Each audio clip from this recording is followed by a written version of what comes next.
This is KGW News at Sunrise. These crimes in themselves, these circumstances are horrific. Let's be honest, they shock the conscience. A Tigard couple has been arrested accused of child abuse, and detectives worry there are more victims out there. Coming up this morning, we hear from investigators. We're also keeping an eye on the radar this morning. Now, things are definitely less active weather-wise compared to what we saw yesterday at this time, but there are still a few showers in the area right now.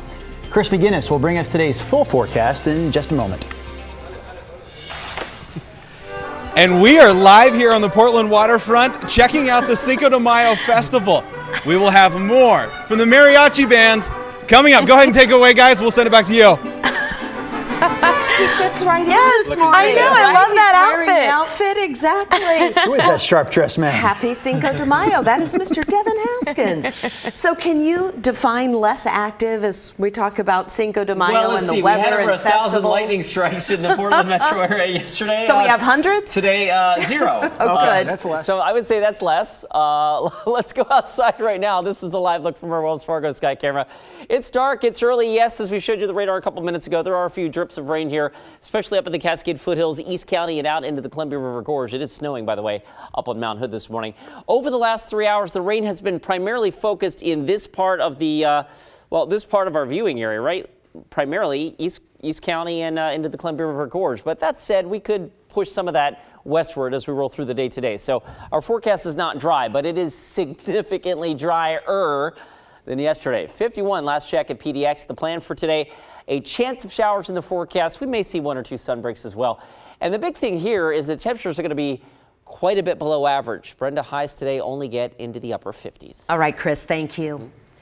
Our top story this morning is a troubling case out of Washington County. Investigators confirm they arrested a couple in Tigard accused of severe ongoing child abuse. One of the people arrested, Charles Randy Ward, will be arraigned this afternoon. As Catherine Cook reports, detectives are worried there could be more victims. And a warning, some of the details are difficult to hear.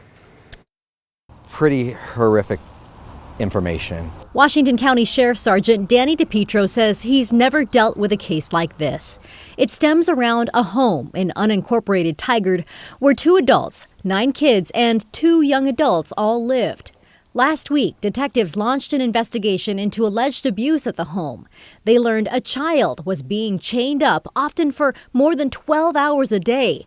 They say the child was also strangled, hit, kicked, and verbally abused. Inside the home, they found evidence to corroborate the allegations. Investigators learned the abuse had gone on for nearly a year and was allegedly the result of the child taking drinks and food from the kitchen. Investigators say a second victim in this case is a young adult. These crimes in themselves, these circumstances are horrific. Let's be honest, they shock the conscience. Detectives arrested 67-year-old Anna Miranda and her husband, 74-year-old Charles Randy Ward, for criminal mistreatment in the first degree.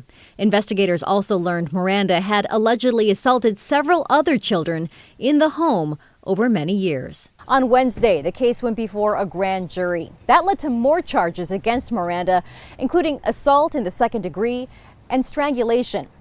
Investigators are looking for more information on both Miranda and Ward, including any circumstances that might make someone question them.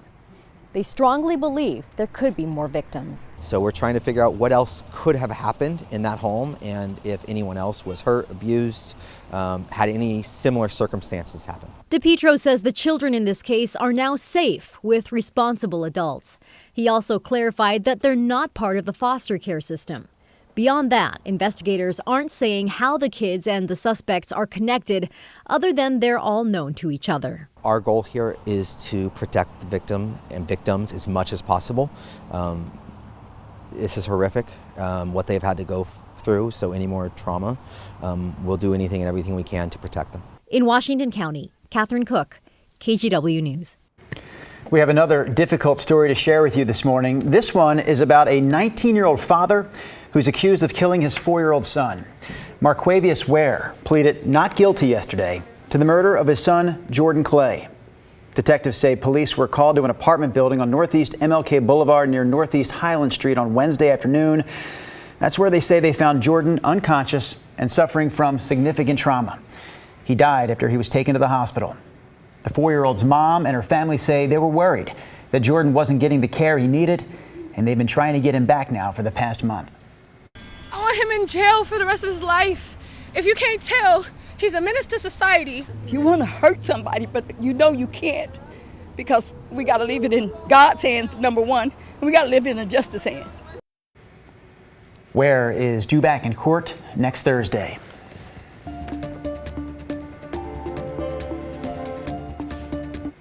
Police department search warrant, come to the door! That is new body cam footage related to the investigation into the man accused of murdering 4 University of Idaho students back in November. The video, released yesterday, shows police searching Brian Koberger's apartment just hours after he was arrested. A list of evidence taken that day includes a glove, receipts, hair, and stained reddish-brown fabric. New documents show investigators found items that also tested positive for blood. Police say they also found a padlock and key to a storage unit. I believe the storage unit or closet was likely used by Koberger to store the items and likely access between the time of the murders and his travel to Pennsylvania. Koberger is awaiting trial in Moscow, Idaho, facing 4 counts of first-degree murder and 1 count of burglary. Other headlines this morning. Today, we will learn what's going to happen next after the nationwide COVID emergency declaration expires next week. The Washington Department of Health will hold a media briefing at 11:15. After 3 years, the Biden administration announced the public health emergency will end next Thursday, May 11th. The city of Portland has selected a California nonprofit to run its latest Safe Rest Village. Urban Alchemy will manage the Peninsula Crossing in North Portland. This is the same organization chosen to operate the city's first sanctioned homeless camp. It's on Southeast 13th and Powell, but has yet to open. And let's take a live look outside from our Rose City Skycam. We want to remind you that Portland Night Market returns tonight. Vendors, food, entertainment, they will all be there from 4 to 11 Friday and Saturday on Southeast Alder. You can head to pdxnm4nightmarket.com if you'd like more details. And those are some of your Friday morning headlines. One of the most important details for any weekend is the weather. So Chris McGinnis is in for Rod Hill again this morning. What do you have for us? Significantly drier this weekend than yesterday. We picked up more than a half an inch of rain at PDX. Some locations even more than that. Of course, we had the prolific light show throughout the day, especially yesterday morning. That is not happening today. In fact, right now, radar showing that rain in the metro area is pretty hard to come by. You got to get out to East County and out into Skamania County and up to the Cascades right now, where we are seeing some light rain falling in that part of the viewing area. But for the most part, a lot of us are waking up to dry conditions. That's not to say that it's going to be dry all day, but we're off to a better start. It is snowing in the Cascades, by the way. We take you up to Timberline. Snow levels today around 4,500 feet. So maybe a few wet flakes around the passes, but other than that, no travel concerns there. 48 last check at Hillsborough, 47 King City. PDX is waking up to 51 degrees. I almost said Pittsburgh. I don't know why I was thinking that. 49 in Baker City right now and 52 in Pendleton. All right, here's the perspective across the Northwest. The instability axis, if you will, that triggered all those thunderstorms yesterday has shifted way to the north. And so as we look at the satellite radar data, I put some lightning strike data on here as well. This is over the last 6 hours.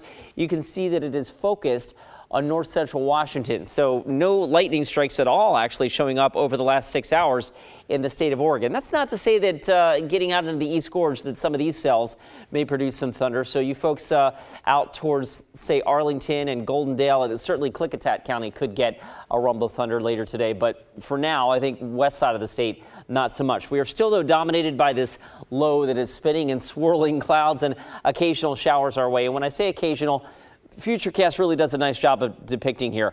Lots of clouds and 1 or 2 green blips on the map from time to time today and probably tomorrow as well. So our day, it's not dry, but it's certainly drier than where we were yesterday. Temperature-wise, not going very far. Again, the average high for this time of year is about 67. We will be lucky to get to 60. In fact, Futurecast has us holding in the upper 50s. The weekend forecast, checking out the 7-day. Few showers tomorrow. Again, emphasis on few. Chance of showers on Sunday. Chance of some rain on Monday, and then I'll step out of the way. I hate to bypass the weekend, but the weather does take a turn for the much, much nicer side with spring-like warmth returning the middle of next week. Let's head out to Cinco de Mayo and Devin Haskins live on the waterfront. Hey, Chris. Yeah, we're here underneath the Big Ten at the waterfront. So if those few showers do come, maybe this is the place you want to come all weekend long. Because right now we are previewing the Cinco de Mayo Festival, and these guys, the mariachi band, are going to play for us coming up. But for now, I'm going to send it back to you guys or to break. Oh my gosh, he's having so much fun, and I love the outfits, the music, all of it. Okay, we'll be checking in with Devin a little more later this show, and of course a quick reminder for you, if you know of a story you think we should be telling, or maybe a person that you think we should profile, please give us a call or text us at the number right there on your screen, 503-226-5088. We always love hearing from you.